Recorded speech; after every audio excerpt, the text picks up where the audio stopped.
Agora sim, eu lembro que quando a gente tinha aula na ortopedia da escola, eu gostava de pensar que a coluna era uma coisa fluida. Ou seja, se você apertasse mais alguma curvatura, as outras elas modificavam. Tanto que quando a gente estudava escoliose, por exemplo, era muito um estudo de forças, né? Para ver, quando, por exemplo, utilizavam coletes, né? Era tudo muito um estudo de força para ver onde você ia aplicar essa força, para ver qual a correção da curva que você ia ter, e assim sucessivamente, né? E aí a gente começa a discutir o que é, por exemplo, mas se você faz o agachamento assim ou assado, se você faz o leg press assim ou assado, que aí você tem um tilt, você tem isso, você tem aquilo, né? O que a gente consegue depurar disso, Vini? Porque, ok, a gente tem o que são as genéticas próprias para aumentar esse risco, mas existe alguma questão de forma, de conformação da coluna? Porque todo mundo gosta de colocar aquele desenho, isso daqui é o seu corpo reto, etc.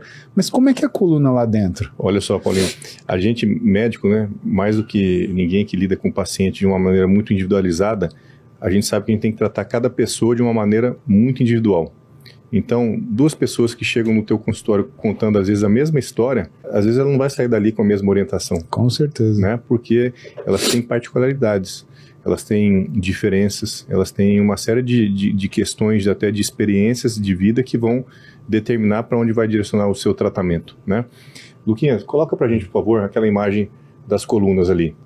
E isso, trazendo isso para educação física, trazendo isso para a parte da fisioterapia, o erro está em você pegar e dar a mesma orientação para todas as pessoas, para todos aqueles que te procuram para fazer um treinamento físico. Se você der a mesma orientação, você vai acertar talvez com uma maioria, mas vai ter uma minoria ali que não vai se encaixar naquela orientação, porque anatomicamente ou fisiologicamente elas são diferentes, né? Isso aqui é extremamente interessante e eu gostaria que, principalmente as pessoas que lidam com o exercício, elas tivessem esse entendimento.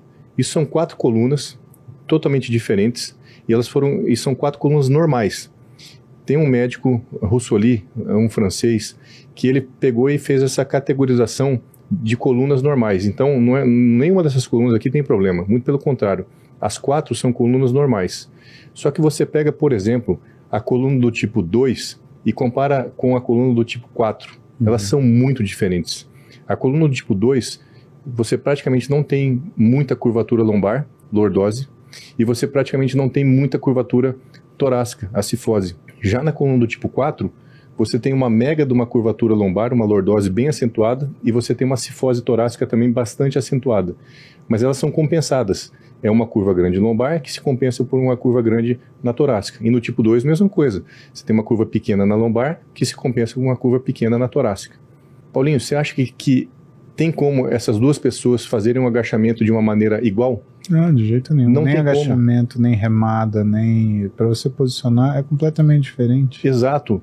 Isso a gente tem que entender. Quando você pega uma pessoa que fala assim, eu tenho uma hiperlordose. Não, às vezes ela tem uma lordose normal. Ela só é um tipo 4, que é uma lordose normal para aquele tipo de corpo. Para aquele tipo de corpo, entendi. Então, o entendimento disso, de que as pessoas são diferentes, faz a gente, por exemplo, falar para uma pessoa que vai fazer um agachamento, olha só, você tem muita lordose na lombar, você consegue agachar até mais embaixo.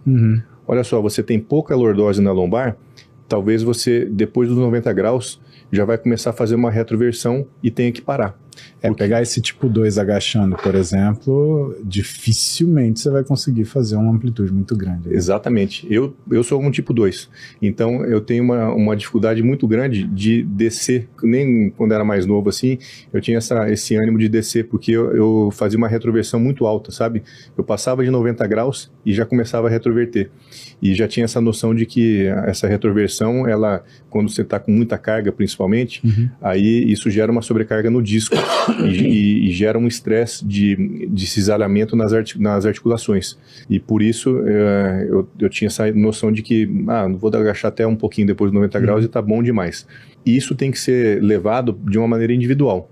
Então acho que esse tipo de aprendizado, a gente olhar a coluna como sendo um movimento fluido que você falou, é exatamente isso. A coluna é dinâmica, ela é móvel. Aqui a gente está olhando ela estática, mas ela está em constante movimento. Cada pecinha, cada uma das 33 pecinhas ali estão se comunicando e estão se articulando uma com a outra. estão se movimentando e estão fazendo um tipo de curva que vai ser individual para cada pessoa. E aí vamos também individualizar, orientar uma remada diferente para um tipo de corpo do que para outro. E aí a análise que você está olhando no seu orientado ali é o mais fundamental.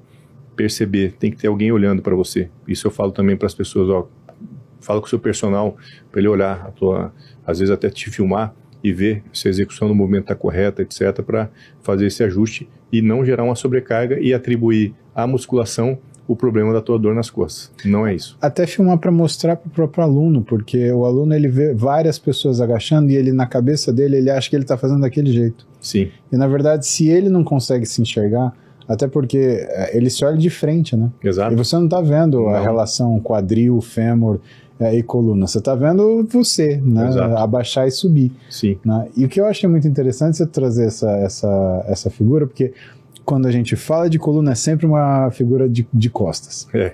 E sempre essa figura ela tem uma escoliose.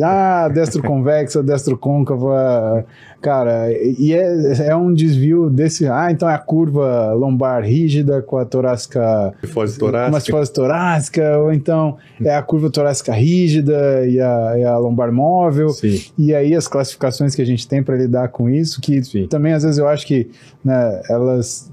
Obviamente tem que existir, mas que elas não vão traduzir todos os problemas que a gente vai ter na nossa clínica e vai ter que apelar para aquilo que é a dinâmica da coluna mesmo. E você trouxe que para a gente é fundamental no exercício, que não é se o cara tem uma curva para a direita ou uma curva para a esquerda, é se ele tem mais lordose ou se ele tem Exato. menos. Que são curvas naturais, porque a escoliose ainda é uma curva anômala, né? Uma curva que a gente considera uma patologia, uma doença. Aqui não, aqui são curvas normais, são pessoas completamente normais e que têm curvas muito, muito diferentes entre si. E que não faz um fator limitante, porque, por exemplo, você está falando para mim, você tem uma coluna tipo 2, né? E você tem muita massa muscular de membro inferior, né? Não é um fator impeditivo. A gente não está falando que vai ter menos músculo porque você vai controlar a amplitude. Vai só falar que você vai ter que ajustar o seu físico para amplitude capaz de trabalho, né? Sim, com certeza. Aí que está a magia de quem lida com isso, de saber compensar, às vezes, um agachamento com um leg press, né, com uma extensora, e para manter esse tipo de estímulo no nível que você queira manter.